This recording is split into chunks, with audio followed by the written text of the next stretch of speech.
Okay, so this is video 2. The last video I made was just covering basically how I'm 24 years old. I did a lot of time locked up, like 4 years. A little more than 4 years. Closer to 5. I'm an ex-IV drug user. I contracted hepatitis C from sharing needles with people. The reason I'm making these videos is to hopefully deter anybody, if it's even just one person, from sticking a needle in their arm to get high. So I guess these videos are coming out in rapid succession. Just because I'm catching up, basically, my story. And it's going to get kind of hard because my past is still something that I haven't dealt with a lot. So it's going to... I might cry.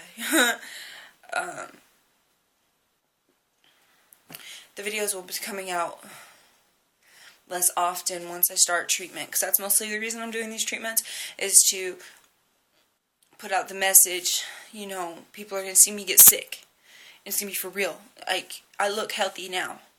I'm really not, because my liver's all messed up. My blood's like acid blood. Like, I look at it like acid blood because it kills people. But once I start doing treatment, you're going to see me get sick, look sicker. In all actuality, I'll be getting healthier. You know, darkest before dawn thing. And hopefully, from seeing that, like I said, it'll deter somebody. So let's go back into a little bit of my past. Let's start with my drug history. I call it drug history, like, because I've done 2 programs, and they've called it your drug history, so I guess I'm doing the rehab names. Okay, so, first time I remember ever getting really messed up, like, fall down or incoherent, intoxicated on a substance. It was New Year's Eve when I was in 6th grade, so I was 12, maybe 11 years old. My parents went to a New Year's party, and I had asked if a friend could come stay the night. Well,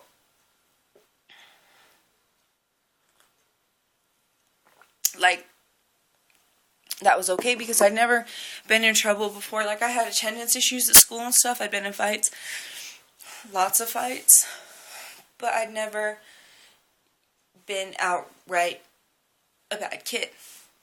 So I was okay with my parents. Anyways, I went to their New Year's party and had my friend over. Well, they had this bottle of, I call it Pitu. I have no idea if that's really what it's called. It's just what's in my memory. It was like this clear rum stuff, and it was nasty. It was nasty. Well, I didn't understand at that age because I'd never drank other than for Sabbath wine. I'd never drank. So me and my friend overdid it bad. It was a bottle about that big. So it was your average sized, pretty good sized liquor. We drank the whole bottle. Just me and another 12-year-old girl. And we were severely intoxicated. I remember we got on rollerblades and went rollerblading through Layton Park on ice, see the lights. Like, I remember we tried to ice skate on the pond behind my house. And I remember falling. I remember, like, breaking a glass and then not being able to find it to go hide it from my parents. I remember being really, really sick the next day. Hungover. It was bad. So, after that, like, I didn't really drink for a little while, and then my attendance in school got really, really, really bad. Like, to the point where I would go weeks at a time without going once. You know, I would call in, I'd have friends call in, pretend to be my mom. I would fake being sick all the time, like, actually, like, gag myself and make myself throw up so I didn't have to go to school.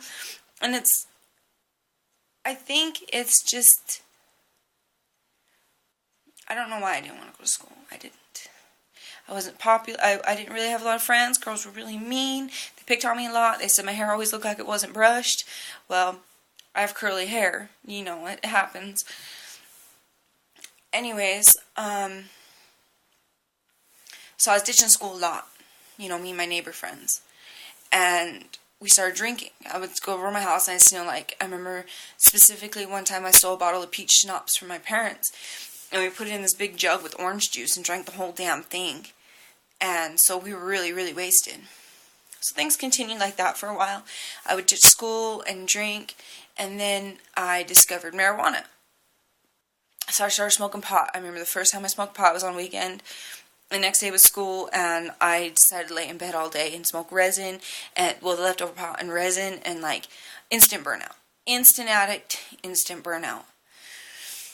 So things progressed like that for a while. Like, I would sometimes go to school, and when I would get out of school, I would go home, and I would figure out how to get a sack, and I would get some weed, and me and my friends, we would just smoke weed all day, and things progressed like that, and, you know, I got a little older, and my parents got divorced, and my mom started dating this guy, and so she started staying the night at this guy's house. You know, he's my stepdad now, and he's an awesome guy, you know, like, I love my stepdad to death.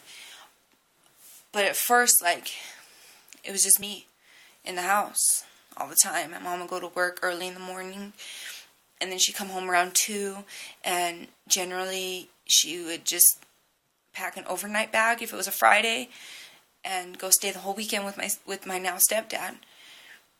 So I had the house to myself almost all hours of every day, and it got to the point where basically every kid that went to Layton High would